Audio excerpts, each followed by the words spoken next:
The question is, can we get answers or not? And it's not like we're here in some sort of exam. Okay? Why don't you let her decide for herself whether or not you can answer the question? This is ridiculous.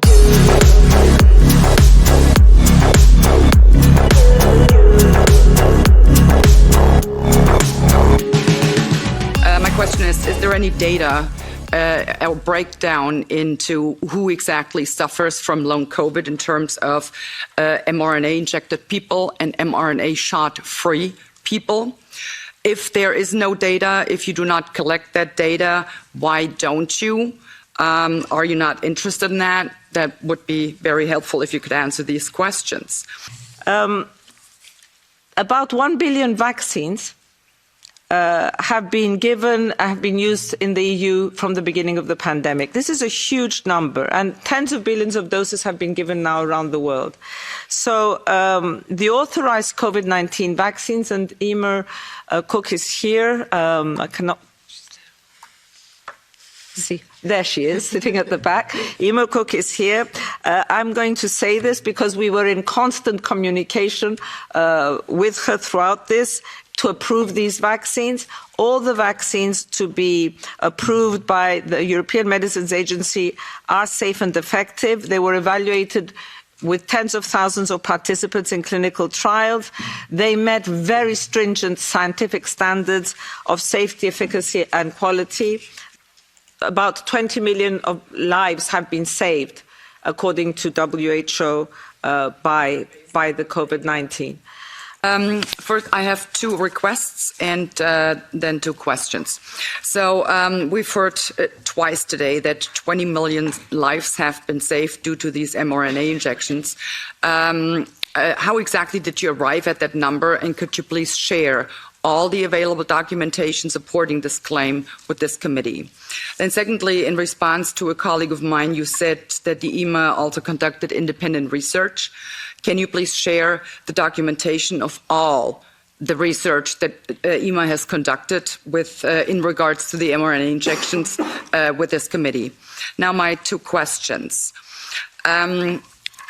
Very simple questions. I hope you can answer them. How many severe adverse side effects have been reported to EMA with regard to mRNA injection?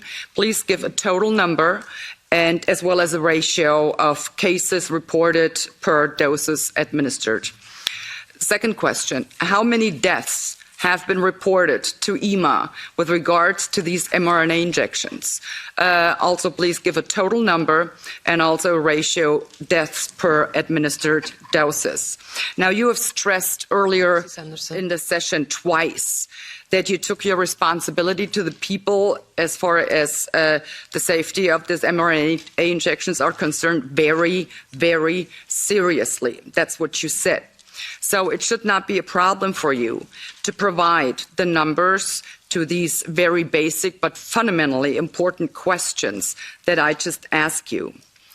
If you can't provide the numbers off the top of your head, I would have to conclude that you simply don't care, or you're still working for the EFPIA, one of the lobby organizations of the biggest pharmaceutical companies in Europe. So I do hope you can answer my questions. Thank you.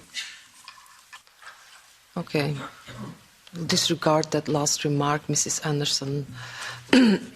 People cannot just on the top of their head cite all these numbers. That's not possible. So what You should be able to answer these two questions, very basic questions. I'm not saying that we will not provide you with the answer, but you can not have all these figures top of mind. That doesn't exist. So I'll give you the floor to give the answers that you have, and all the other answers we will do in writing. We will do in writing. The question is, can we get answers or not? And it's not like we're here in some sort of exam. Okay? Why don't you let her decide for herself whether or not you can answer the question? Keep it. This is ridiculous. Yeah, we have published 52 monthly reports on the vaccine side effects since the start of the pandemic, monthly reports. We don't publish the periodic safety update reports, but we're looking into do this. It is a resource issue. But we have published 52 monthly reports on every month for 52 months, we have published a report with all the figures on the vaccination numbers, the number of side effects, the number of deaths, the number of